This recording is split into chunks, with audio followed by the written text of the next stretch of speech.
All right, welcome to this webinar on resisting anti-Asian racism in a time of COVID-19.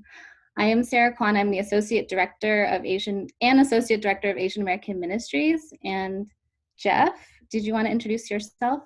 Sure, happy to. Hi, everybody. My name is Jeff Leo. I'm the Director for Theological Formation for InterVarsity.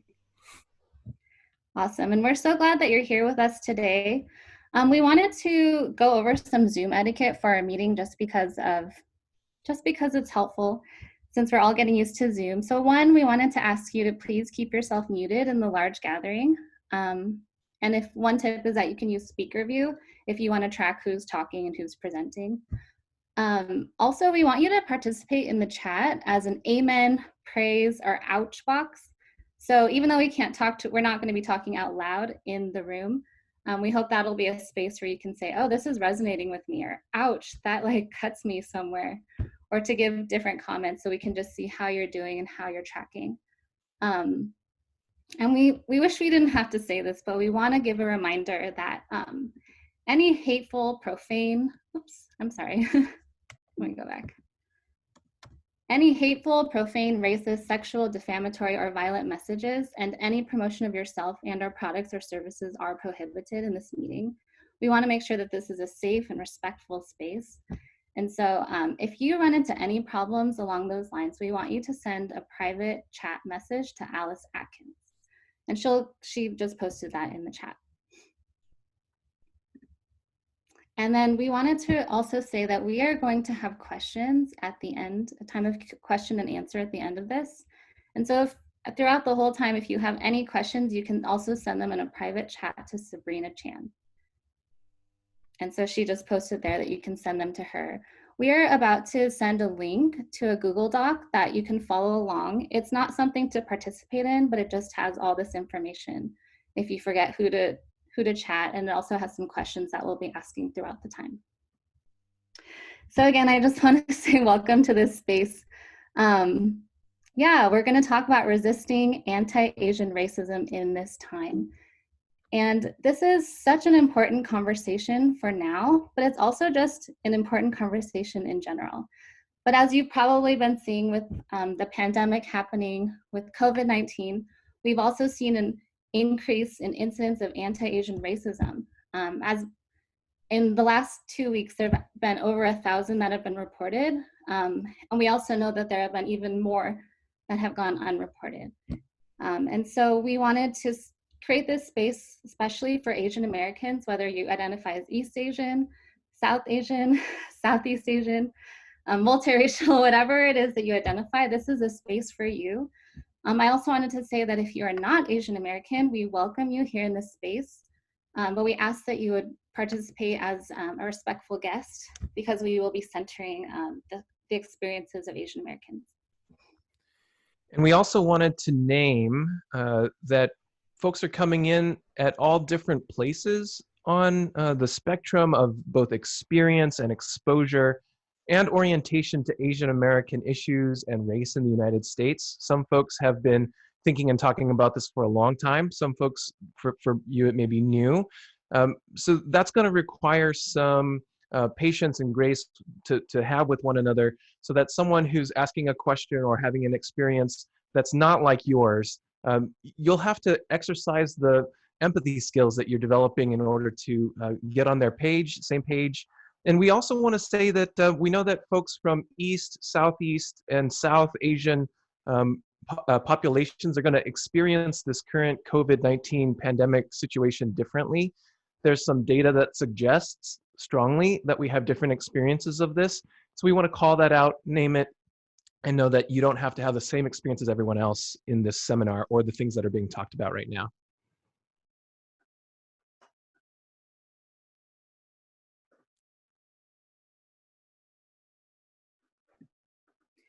And so without further ado, we're gonna get started. Sorry about that. We wanted to start with a litany of lament just to hear some of the stories that have been happening.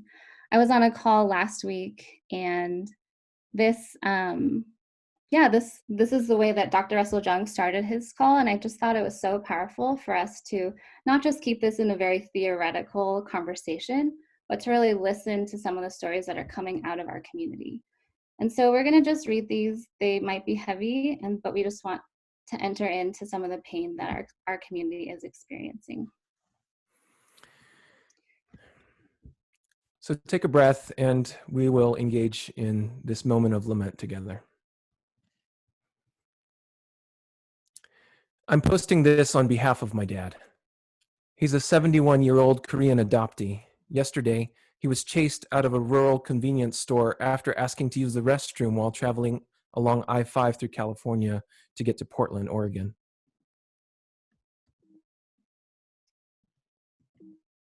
Sorry, this is getting all messed up. Okay. My kids were at the park with their dad, who is white, and an older white man pushed my 7-year-old daughter off of her bike and yelled at my husband to take your hybrid kids home because they're making everyone sick.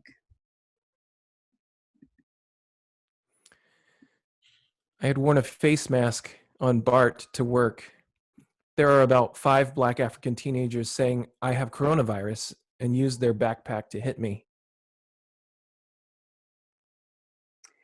I was live tweeting from a town hall on anti-Asian racism with a picture of the opening slide and tweeted, #anti-Asian racism, town hall happening now. Much needed perspective during this time. And someone replied and said, shut up and make some fried rice, you bitchy piece of shit.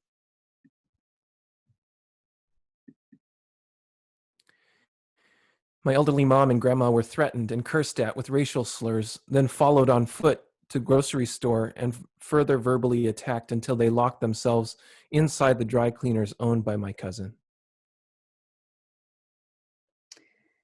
We were having community circle in our grade 4 classroom. One of the students said, kill the Chinese in Spanish when it was his turn to speak. Many of the Spanish-speaking children laughed.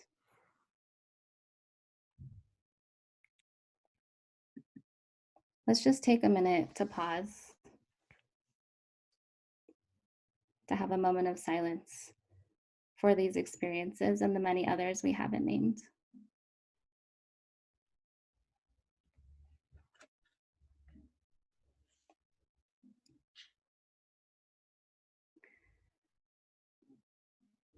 Lord, would you have mercy? We lament the pain that our community is experiencing right now. We wanted to start with lament because lament is speech that gives voice to pain and suffering. Throughout the scriptures, lament is actually an act of worship and an act of faith. We get to say, how long, Lord, will you forget me forever? How long will you hide your face from me? How long will we endure this suffering and this pain? We get to give voice to the things that are happening for us. And this is really helpful because one, spiritually, it connects us to God, not just with praise, but also to say, this is what's happening for me. Emotional, it's a release so that we're not just bottling it up, minimizing what's happening or lashing out in different ways. And it's also important communally that we would bear these things together. That's why lament is so important. But additionally, Walter Brueggemann would say that lament asserts that life isn't right. It is now noticed and voiced that life is not as it was promised to be. For the managers of the system, there's always a hope that the troubled folks will not notice the dysfunction. Lament occurs when the dysfunction reaches an unacceptable level. When we say that life isn't right, instead of saying, well, this is just the way things are, we're saying, no, we believe in a God who says that things are not meant to be this way, and we can believe that there's a coming new reality that is going to be much better and very good, instead of just giving in and acquiescing to the status quo. And so lament is a powerful form of resistance speech saying life isn't right. And instead of being people who just don't notice the dysfunction or who are okay with it, we say this is not okay. We will not let this be normal or something that we just get used to. Instead, we say, this is not okay. And so lament is the language of protest, it's a language of resistance. And we know that anti-Asian racism is not something new in this season. This is part of a history of xenophobia, racism, yellow peril, Islamophobia that's been happening in our country. And yet it's getting to this point where we are really paying attention. More people in our community are paying attention, and we are calling out in lament and saying this needs to change. And so as resistance, instead of numbness, we say we're in pain. Instead of saying that's just the way things are, we say this isn't right. Instead of saying it's not really a big deal, we say, you know what, our pain matters and your pain matters. And when we do that, we get to say God is compassionate and he sees our pain, he hears our cries, and he wants to respond. And so that's why we begin with lament.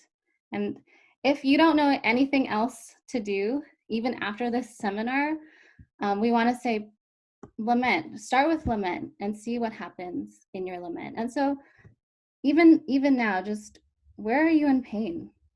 And perhaps after this call, how can you choose to lament?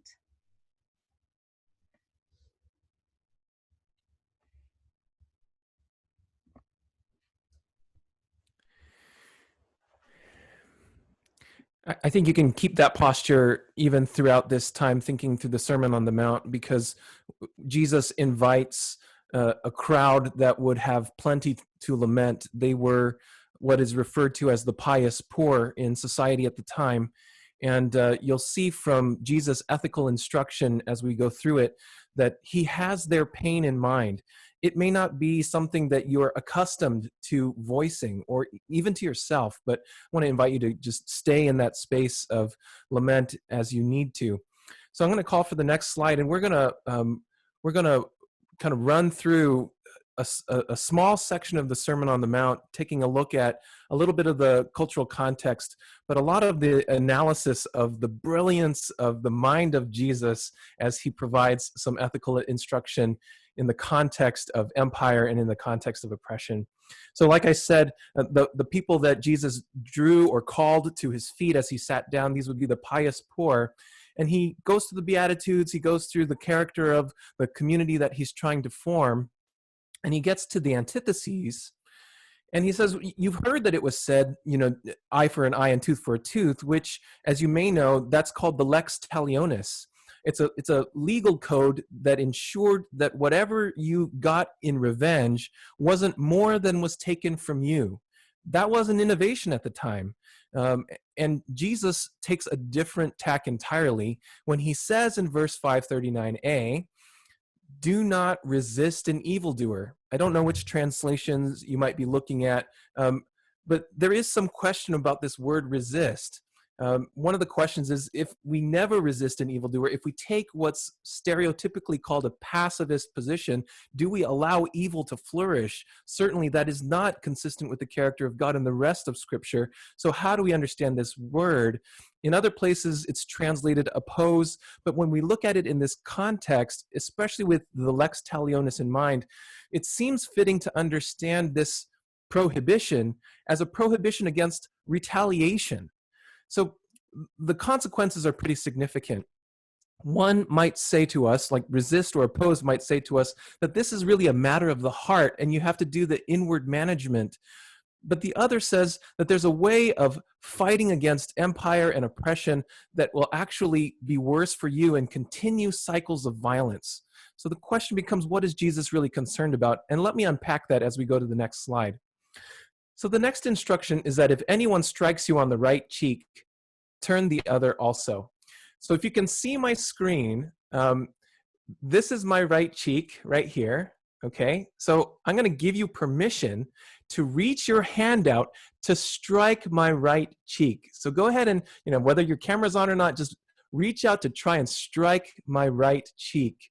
And here's the question, which hand did you use? You have two choices. You could have used your left hand to hit my right cheek. Even in the Qumran community, using the left hand to gesture or anything was so taboo, it's just not likely that you used your left hand. But the only other alternative is to use your right hand, but the back side of your right hand. In other words, this is not a strike of combat, this is the strike of insult. And one theologian passed away in 2012. He has reflected on all of these instructions that will follow. So if we go to the next slide, this is what Walter Wink says in his book, Engaging the Powers. When Jesus instructs someone to turn the other cheek, this is what Walter Wink says. The person who turns the other cheek is saying, in effect, try again. Your first blow failed to achieve its intended effect, which was to dehumanize or humiliate me. And the person who offers the other cheek says, I deny you the power to humiliate me. I am a human being just like you. Your status does not alter that fact. You cannot demean me.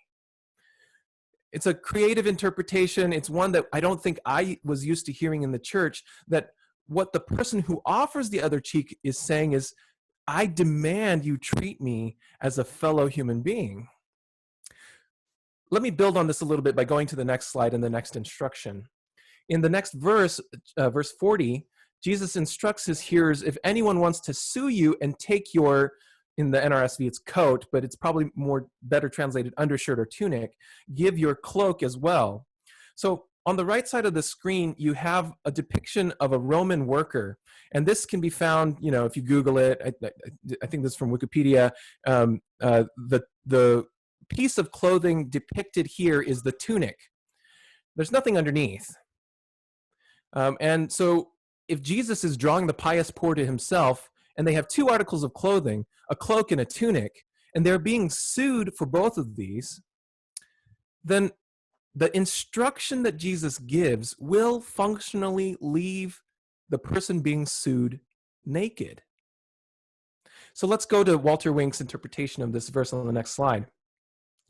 He says, Jesus provides here a hint of how to take on the entire system by unmasking its essential cruelty and burlesquing its pretensions to justice. So this poor person is being sued by the justice system, which could reduce him or her in some way. So Wink continues, here's a poor man who accepts the laws as they stand, pushes them to absurdity, and reveals them for what they have become. He strips naked, walks out before his fellows, and leaves this creditor and the whole economic edifice that he represents stark naked. In writing this way and analyzing this way, Wink is focusing on Jesus' turning of the tables. You want to take my stuff? Let me expose the system. So Jesus has an eye toward the entire system. Let's go to the next one to build on this a little bit more. In verse 41, Jesus instructs his followers, if anyone forces you to go 1 mile, go also the 2nd mile. And what we know about this verse is that military personnel were permitted to require of their the citizens of the occupied country, in this case Israel, to carry their stuff for them. And the instruction invites the Israelite to say, you know what, I'll take it even further than that. Now, 1 mile was the limit for the military personnel. So to go the 2nd mile would actually cause a problem for the military personnel. So let's go to the next slide and see what Walter Wink says.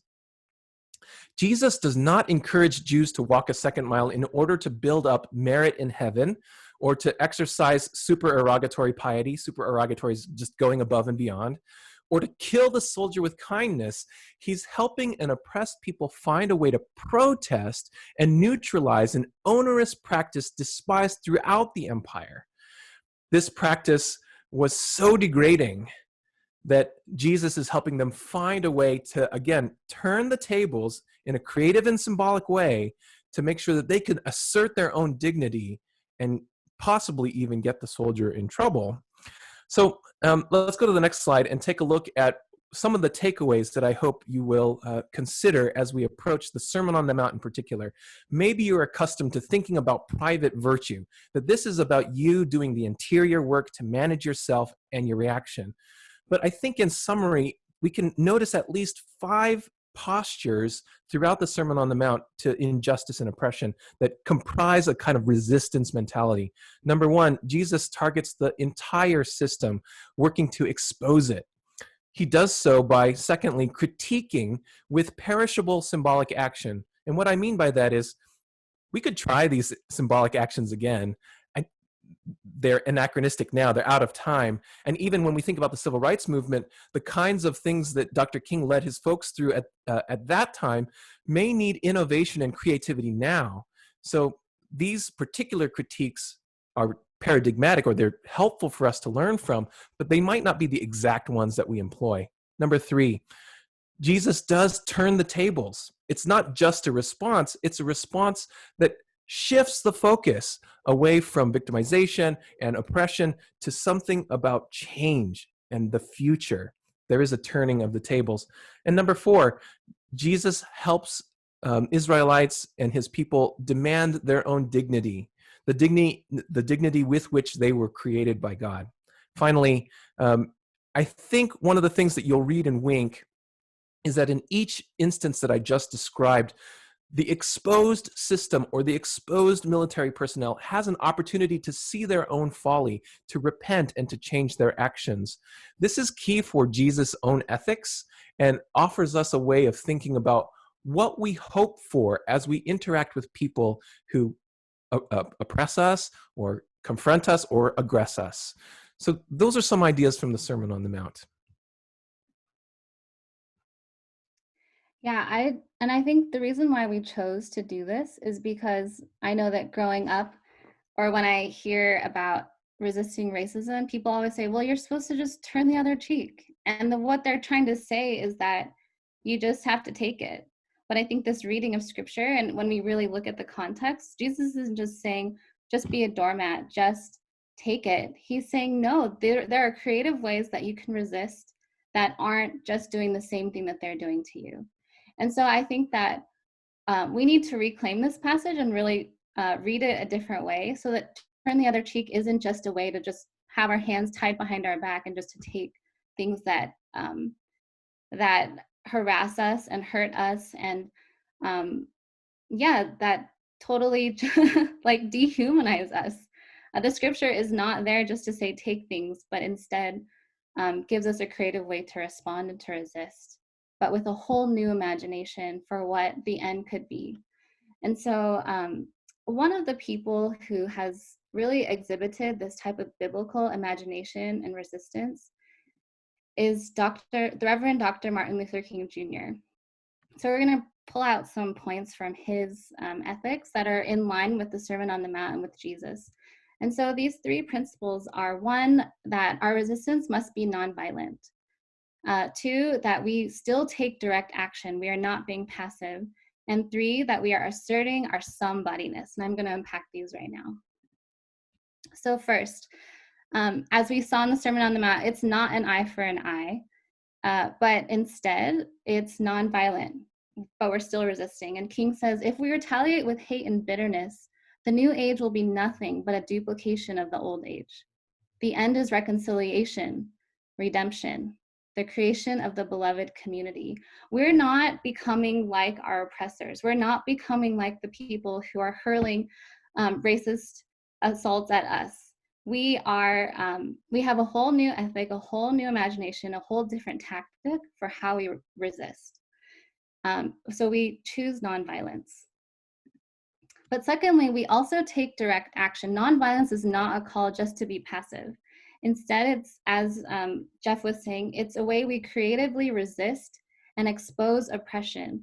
Every demonstration that King led, it was meant to expose society, expose the culture, and to say, our culture is sick. There's something wrong here, and we need things to change.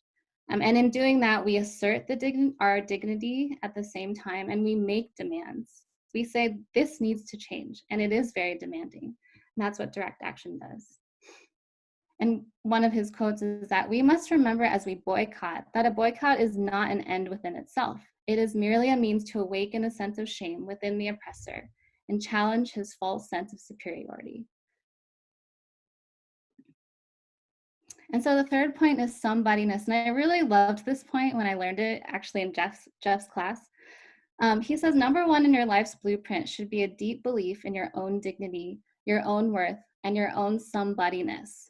Don't allow anybody to make you feel that you are nobody. And I love this. It's similar to saying we are made in the image of God. We're fearfully and wonderfully made. We are somebody. We don't resist because out of the sense of not of being a nobody, but we claim that we are somebody. And so I think this is especially important for any marginalized community, but for Asian Americans, a few points I think is that we need to speak and declare the truth that we're fearfully and wonderfully made. We need to sing that over ourselves over and over because of the way that racism attacks that and makes us feel like we're nobody, that we don't actually deserve just treatment. Secondly, and by doing that, we resist the internalized shame that comes from racism. It's so silly, like as our president was calling this virus the Chinese virus, I felt both angry, but there was also a sense of shame that I felt. I thought, well, as an Asian person, just hearing that term, it made me feel ashamed to be Asian. And I thought, that's not okay. And so there's a way that we must resist the way that even those types of things lead to our shame about who we are and how God has made us. The shame of our bodies, of our Asian faces and bodies. We resist that. And then the third thing that I think is important about somebodyness is that we need to reclaim our emotions, that we are not robots. We're not Christian robots who are always nice and kind and all these that can't express anything. But we want to reclaim that because that's a way that we assert that I'm somebody, I'm a human being, and I feel things, I feel pain. And more on that is I have these images. One is the feelings wheel so that we can identify all the range of feelings that we might experience, whether it's anger, sadness, frustration, despair, even joy. And I remember my grandmother was incarcerated during World War II.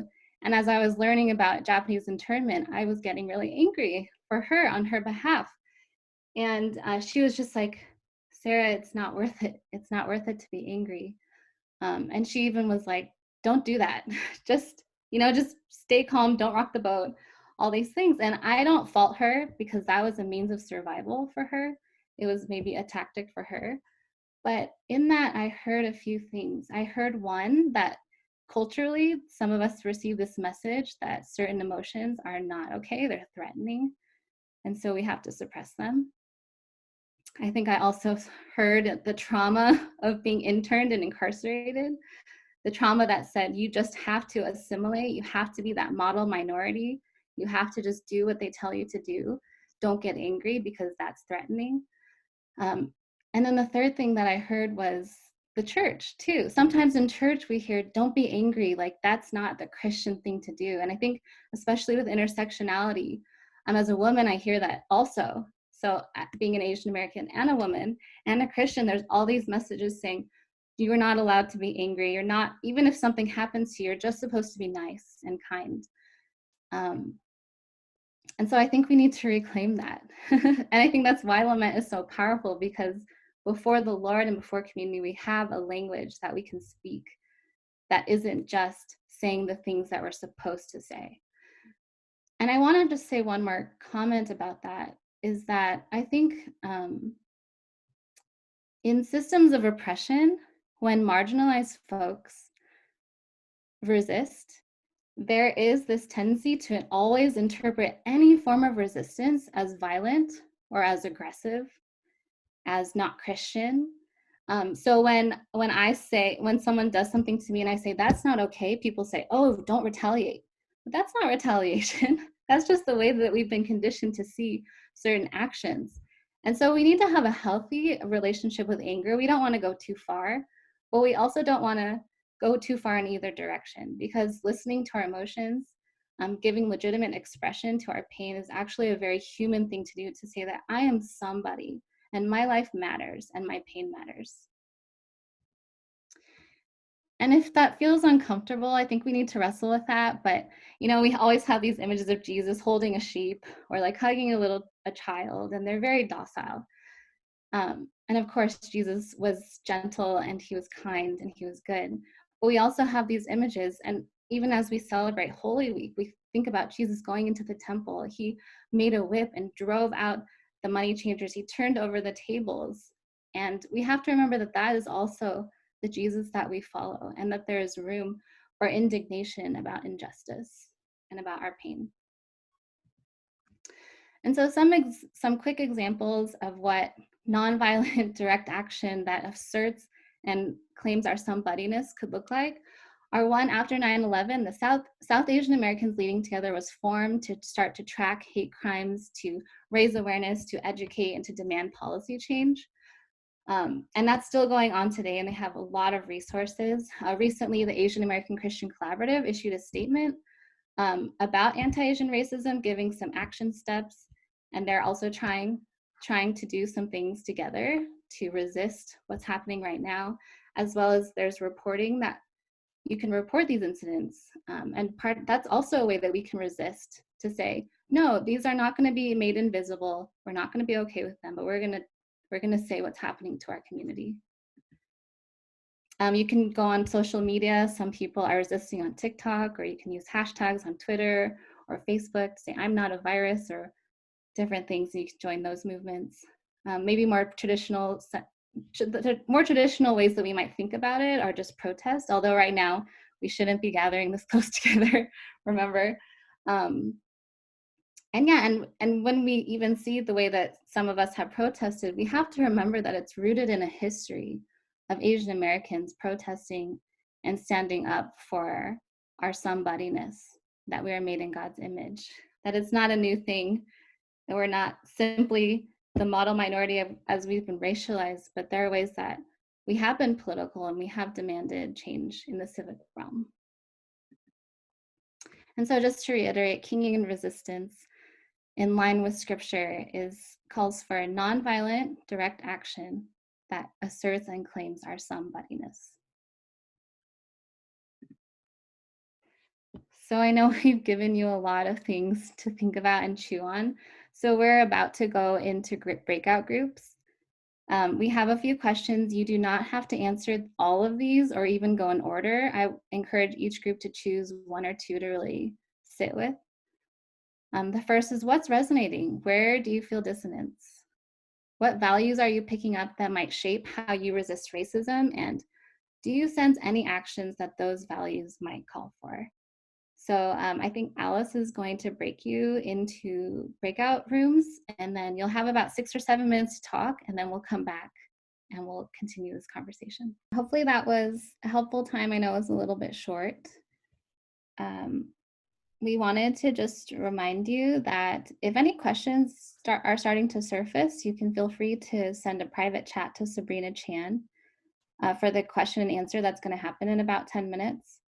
As well as after this call, we're going to try to end at the hour, but we will have an optional 30 minutes of continued question and answer if we need to run over, as well as more breakout times if you want to stay on extra to process some more, just to give you those options. But yeah, so right now, Jeff and I are going to run through a case study from today, kind of just talk through how we might apply some of the principles that we've been talking about. I know it's been a bit theoretical and maybe like theological, ethical, and so we're going to try to bring it a little bit more down to the ground and concrete. And so the case study that we're going to talk through is this. You are on your weekly grocery run, and a person at the checkout counter yells at you that you shouldn't have gone out in public spreading the China virus. So Jeff, let's talk through this. Yes, let's. Yeah. What would we do in this situation? Mm-hmm. So I'm hoping that as the audience is listening in, that you're all thinking about what you might do. And something like this has happened to some of us. I'm sure it's happened to me, not in this coronavirus time. But the first thing that I am training myself to do is to take a breath, because like Sarah said, I'm not going to just allow this to happen to me at this point. I think it's taken me a while, but I'm getting myself ready to engage as opposed to withdraw. And that means for me, I start by taking a breath because I'm about to open my mouth. Mm-hmm.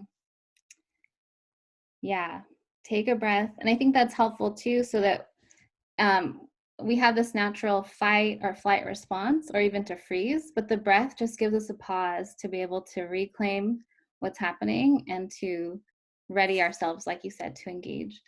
Um, I think another thing, after you take your breath and kind of assess the situation, if it's risky and dangerous, I think you need to be aware that that should definitely inform how you respond. But if it feels like you can just have a response, I think something I would just want to communicate is that that's not okay. You are not allowed to talk to me that way. So having some sort of response to resist whatever is to resist that comment, I would want to say something and verbalize that out loud. One of the things that I know can create awkwardness and really provoke our sense of awareness of our surroundings is when there's bystanders. So when there is the person who's ringing us up at the cash register, and maybe there's more people in line, one of the ways to kind of take a look at that situation and possibly turn it all is to engage everyone that's around us. One of the things, as I was reflecting on this case study, I thought to myself, you know what? I want everybody to see this. And I might say something like, do you all see what's going on here? To raise the kind of level of awareness. I'm already at a heightened state of awareness. And the person who's just said something to me is probably thinking that they're completely justified, but now they have an audience too. And that for me is a way of turning the tables a little bit. So I've prepared myself to say something, and that's all a daily work. I have to resolve myself to not just let it slide. And I've thought about, what if I had my kids with me? I definitely want them to know that dad is not going to let it slide. So these are things that I'm preparing for. Mm-hmm. Yeah. Do you have any other thoughts about in the moment, what you would do? I'm kind of not sure what I would do after that personally. Yeah. So I think, let me say two things. So for those who might be bystanders to something that's happening, one of the things that I do suggest, that after you assess the situation and determine that it's safe, to physically draw near to the person who's being aggressed. And that if you are the person who is being aggressed, you have the option to draw near to someone else physically, so that you don't feel alone and isolated.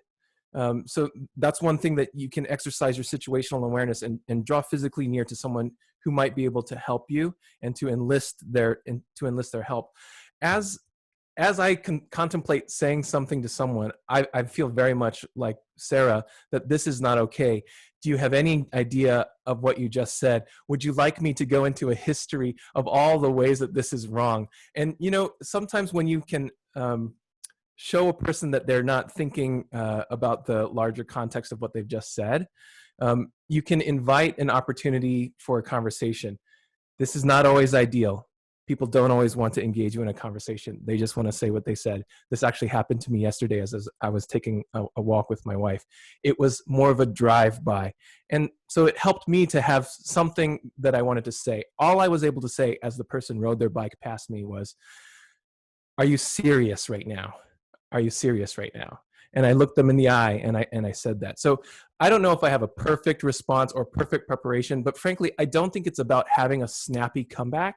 Mm-hmm. I think it's about inviting somebody to have an opportunity to repent, inviting somebody to have a conversation if that's possible, to turn the tables whenever you can, and to expose the injustice of the situation. Mm-hmm. Yeah. And I want to reiterate that in the moment, these are probably the things you can do. There is a link to some bystander training that's happening today and tomorrow on the Google Doc that you can take a look at if you'd like more practical tools on that. I also want to say that to be able to respond and to resist nonviolently, creatively, directly, it takes some thought. I think to expect us to just have like a quick reaction is really hard. And so that's why it's helpful when we gather together before things happen to come up with, how would I respond in this? How can I think about this when I'm not triggered or when I'm not unsafe?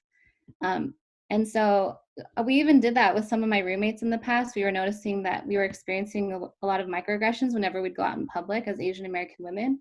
And so we came up with this thing. We were like, okay, next time this happens, we're at least going to say something. Like that was as far as we could go. But we were like, I think even that is unexpected because they don't expect someone like me, an Asian American woman, to say anything back. A lot of people expect me just to take it. And so for me to have a voice in that situation in itself is disruptive and is exposing and does challenge that person. And so, yeah, I really appreciated having community to talk this out with and to be able to say, yeah, you're not crazy. That's not okay. And it's okay for you to have, it's okay and good and right for you to have a response and to claim your dignity, that you are somebody, even though it feels very awkward and it might feel just different than what we're used to. And so, yeah, hopefully you'll get a chance to talk about more of these situations in your community, or to even process things that have happened to you, to debrief what else could I have done. And again, take a look at that bystander training. And please, if things do happen, report them, because that's another way that helps, is to raise the visibility of what's happening so that it's not just like, oh, it's one thing here and there, but data helps us too. And so we're gonna keep going with our fourth thing. Yeah, so as we begin to kind of wrap our time up in the formal learning portion, I want to introduce one more concept that might help us do some of the internal work. Andrew Sung Park, in his book Racial Conflict and Healing, describes a Korean concept called Han, but the concept spans Korean language, Chinese, Hindi, Mongolian, Japanese, Vietnamese, and it has different emphases.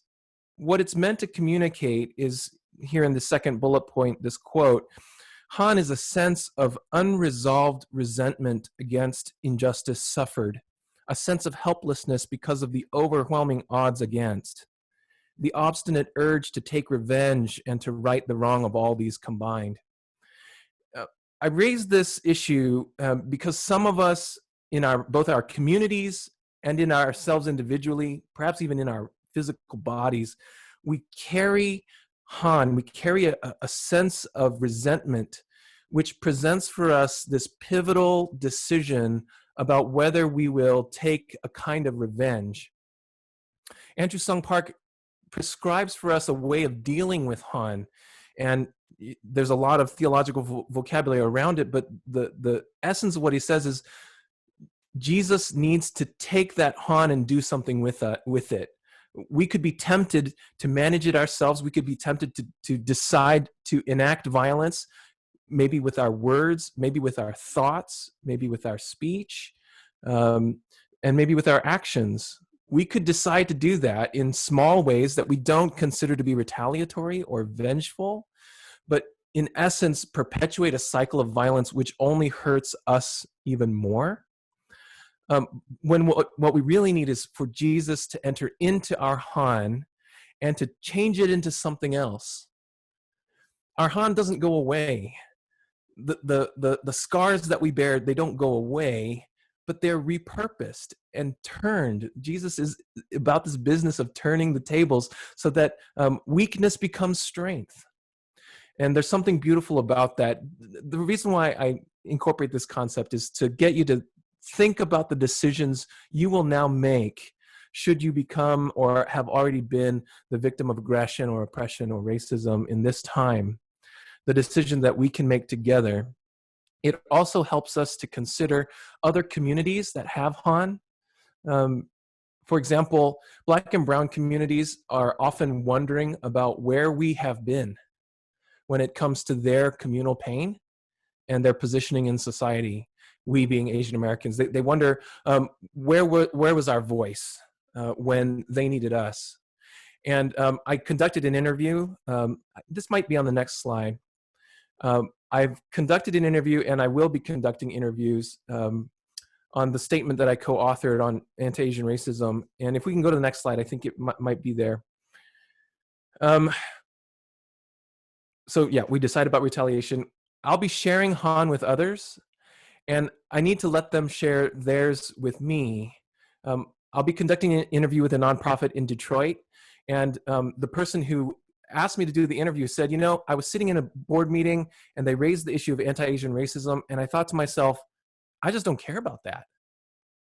And it was because in his own personal history, the Asian American voice has been relatively quiet or silent or non-existent. So he reached out to me and said, I don't feel good about the fact that I didn't care about what was going on.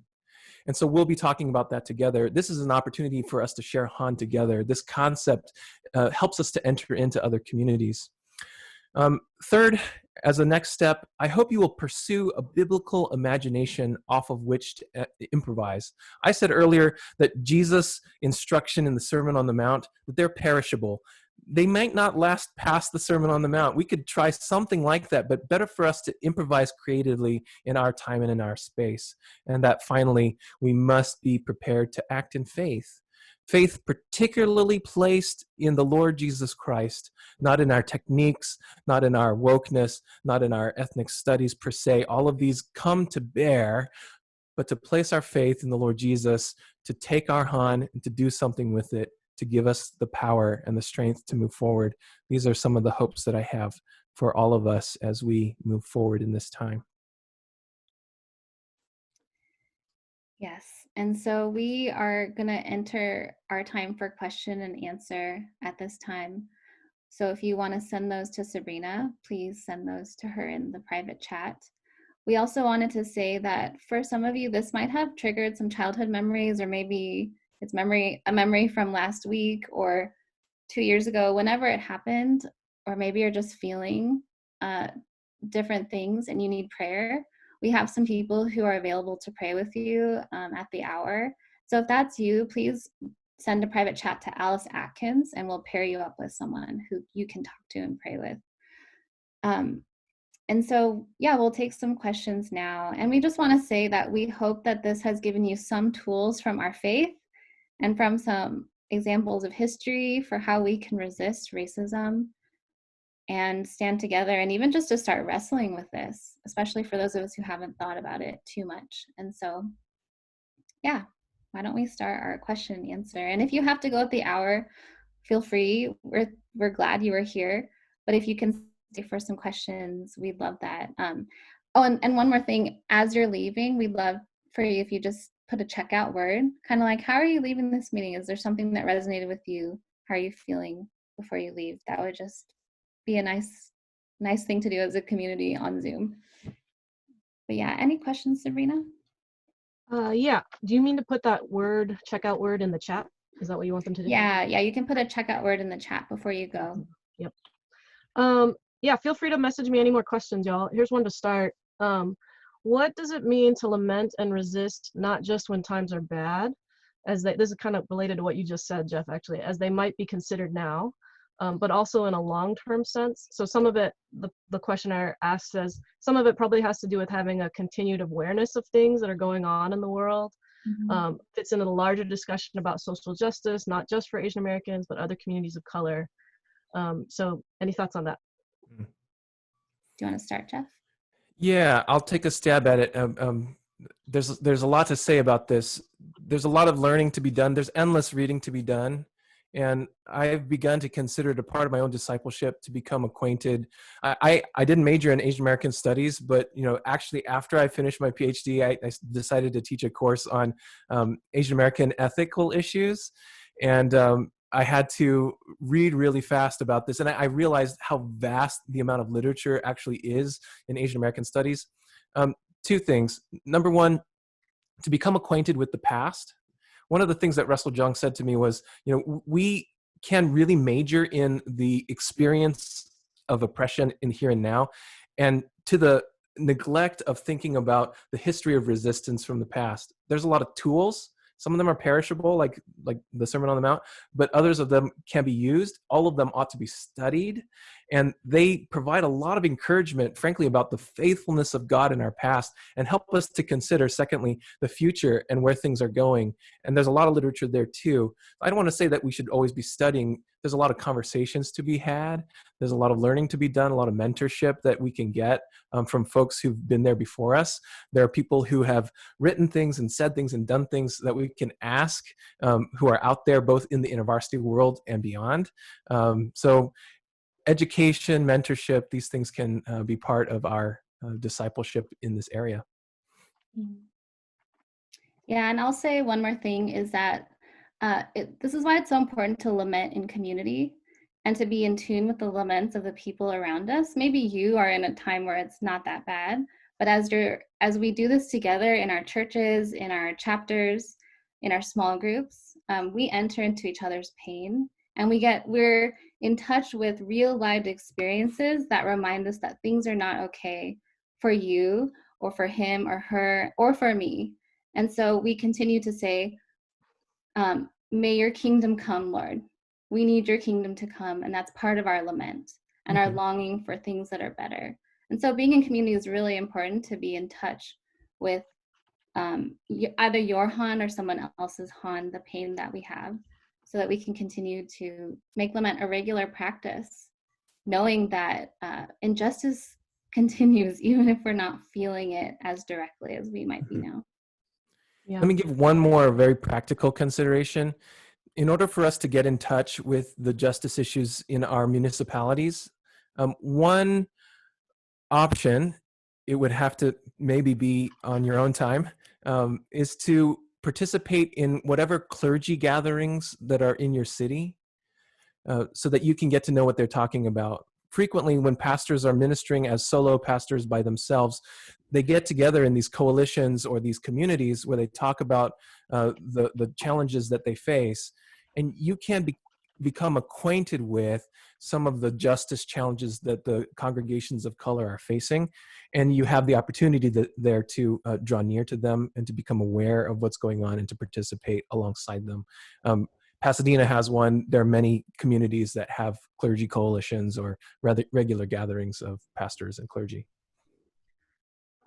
This feels a little weird because it's my thing, but on the Google Doc, there's a link to a webinar I just did last week on leading your small group through lament. I think the practice is just really useful just for like life. So it's for a general audience, though I do share a lament about my extended family that's pretty Asian American, but just that's a resource out there also for lament. Couple more questions. Jeff, could you say more about sharing Han? It feels counterintuitive, like spreading the effects of sin maybe, or something like that. Yeah. When I say sharing Han, I mean a couple of things. Number one, talking about it. So I'm pretty vocal on social media at this point about the things that are happening to the Asian American community, and it's led to a lot of opportunities to have conversations with folks. So first of all, check yourself, make sure you have the energy to do that, and you have some of the tools that might be necessary. Pardon me. So that's part of what I mean by sharing, but also allowing people to carry it with you. There are folks, I lead a Bible study of young adults of color, and when the anti-Asian racism was beginning to unfold, several of them asked me, how can we be walking with you in this time? That was really meaningful to me. And because I have not rehearsed an answer to that question, I didn't know what to say about how I wanted them to carry my Han, carry my pain. They were ready to share it because, as their pastor, I had walked with them a long distance, but I was not ready to have them carry mine. And I think that's an opportunity for us to enter into each other's communities that I was not prepared for, but know that I desperately need. Asian American help-seeking attitudes are alarmingly low, both for personal therapy, but also for allowing our needs to be kind of out there. And it's an opportunity that way to share with other communities as well. That's kind of what I mean. And please follow up if you feel the need. Oh, that's good. These might go together. Can you give some examples of Asian American resistance in the past? And also, do you have any book recommendations, y'all, that explore the things y'all talked about in your seminar? Yeah, Sarah had some pictures up. Yeah, I had some pictures up. Yeah, Yuri Kochiyama is someone during civil rights. I want to say one just from my story, Japanese internment, since I'm Japanese. In the camps, there were no-no boys. They called them no-no boys who refused to answer some questions, and you were supposed to say yes. I don't want to go into all the details, but basically there was this sentiment in the camps like, let's just be really good Americans, let's be really good model citizens. Which we've also heard today in the rhetoric, which I think is problematic, especially when you're incarcerated you're innocent and incarcerated anyway. But there are some people who said, actually, no, we're going to resist this. And so their resistance was answering no and no on this loyalty questionnaire. And because they did that, they were sent to a certain other internment camp where they were kind of like punished further. But I think that's one example of how, at least in my story, Japanese Americans have resisted. And then after that, people pushed for policy changes, for apologies from the government saying this can't happen. And then when 9/11 did happen, and we saw this increase in anti-Arab, anti-South Asian violence, I was in college, and a lot of the Japanese Americans were the ones saying, we have to stand with this community because we know what this looks like, and we know that this has happened to us. And so those are just a couple examples from my own Japanese American community. Yeah, so I see in the chat, watch the documentary American Revolutionary Grace Lee Boggs. She lived in Detroit, and I shot a video at her house. She had passed on already. That's a great documentary to consider, another Asian American figure in resistance work.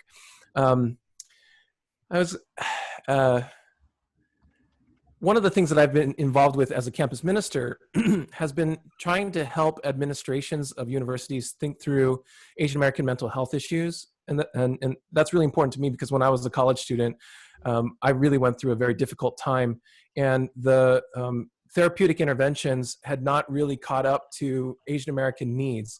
So there's ways of engaging in awareness raising and advocating for resources in your campus ministry work, if you're an university staff, and to be involved in resourcing people, because those resources are out there, but they're not always leveraged in university contexts.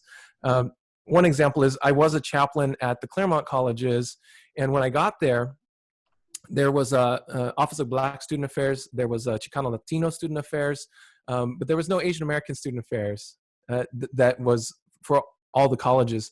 And it was important to me to repeatedly point out that having an Asian American office is actually really important, and to engage that conversation over and over again. And the folks that were probably most against having Asian American affairs were Asian American students. And that's because there's a lot of work still to be done, helping folks understand both the history and the potential future for Asian Americans in this country. So those are some examples that are more contemporary. Do we have time for one more? There's one more question. Sure, let's do one more question, and then we'll send people into breakout groups who want to do that. What pastoral words would you have for those that may be entering into and leading open conversation about what's going on with racism amongst Asian Americans, but have no idea where everyone's coming from or how they've engaged with it in the past? That's such a great question. If I could give you just a sense of the range, Mindy Kaling, from the office and from other places, she's a really outspoken woman on issues of social justice. Her brother got his moment of fame when he cut his hair and tried to pass himself off as a black man in his applications to, I think it was medical school. There are groups of Asian Americans who are working strenuously against affirmative action efforts in the university because they believe that it disenfranchises or negatively impacts them. So on one political issue, there's a spectrum from people who are advocating strongly for affirmative action and people who are advocating strongly against. I only raise that not to land anywhere on that particular political issue, but to give you a sense that Asian Americans are all over the place on this stuff. There's not a lot of meeting of the minds on many political issues. There are folks who locate themselves on particular points of the political spectrum as well. And the sense of need to protect those communities causes the kinds of clashes that can be really discouraging to people who want to have conversation. I don't want you to walk into those situations naively, thinking that we're all going to have a really civil dialogue. There can be fireworks, and you really do want to prepare yourself for the kind of peacemaking work that can be really, really difficult. That involves having one-on-one conversations, trying to go back to the group, all the dynamics that you can learn from intergroup relations and conflict mediation. It's not for the faint of heart, but it is a worthwhile, I believe strongly it is a worthwhile work. I just want to introduce us to the range of complexity in trying to engage. Mm-hmm. Yeah, that's a complex question. Did you want to say anything on that, Sabrina, too? Just wanted to give you a chance. Nope. I think the only other thing that I would add, though, we could talk more because I think there's a lot that we could work out based on the situation. But when we start talking theories and theoretical and very like academic, that's, I think, especially when we abstract what's happening, that's where we get really caught up in these fights sometimes. And that's really important to have that background, to be able to go there. But that's why I think it's really helpful to start with lived experiences and stories, because we can't deny those. And even if you yourself haven't experienced that, or some of your students don't see it, I think as we hear stories and enter into each other's pain and just make space for that, that can be a really helpful starting space. And then to pastor people through, okay, how do we honor the stories we've heard? How do we then figure out what comes next and build this beloved community? Even though we all experience race differently, and we're racialized differently, no Asian American has the same experience. And we can affirm that and say that's okay, while also saying, but don't let your experience deny someone else's experience at the same time. So maybe just starting with concrete story can be helpful rather than getting into too many abstractions. And one other thing, and sorry to cut somebody off, I want to encourage you, sometimes it's good to trust your gut. If in the course of conversation, you're thinking to yourself, man, what this person is saying is off, you might be right. If you're inclined to doubt yourself and, whatever, pay attention to that voice that says, what this person is saying is not right. What the Surgeon General said didn't sit well with me. Maybe there's something wrong about that. Give more attention to that voice. I just wanted to encourage you for that. But I heard someone talking. That was me, Alice Atkins. I was going to jump in and say in 2 weeks, we're going to do another webinar that's going to be a little more intro to talk about stories and how stories fit into the larger Asian American story. And for me as a 1.5 gen, I had a lot of dissonance with this in my journey. And so even thinking about it from like international students and 1.5 gen, they're not going to understand some of the experience of racism because they didn't experience it themselves. So that's another like way to think about who you're reaching. So if you want to reach out to me, feel free to. I can give you my perspectives on that. Yeah. Awesome. Well, we are going to, we're entering the optional processing. I'm assuming some people have left. Feel free, or please continue to check out in the chat box, just anything that's resonated with you or anything that you're leaving with. It could be just one word. And for those of you who want to stay on, we have a couple options. So in your breakout rooms, we have these questions. What might God be saying to you about your or others' sense of harm or pain? And what are your takeaways? And then again, if you would like to pray with someone instead of doing an optional breakout room, you can please send a private chat to Alice Atkins and she'll connect you to someone. We have on the Google Doc, we've announced some opportunities. We'll try to add some resources to it. I think I saw a request for that. And we also have announced, I think they're on there, the upcoming webinars like the one Alice mentioned, as well as we're having one next week, which is going to be really great about, I don't want to butcher it. And so just stay tuned. And yeah, we hope to see you in the future one. So go ahead and just add some of your checkout words. And then as people start to head out, we'll then put the rest of you into some rooms to process for just a little bit. Thanks for being here with us. Yeah, thank you.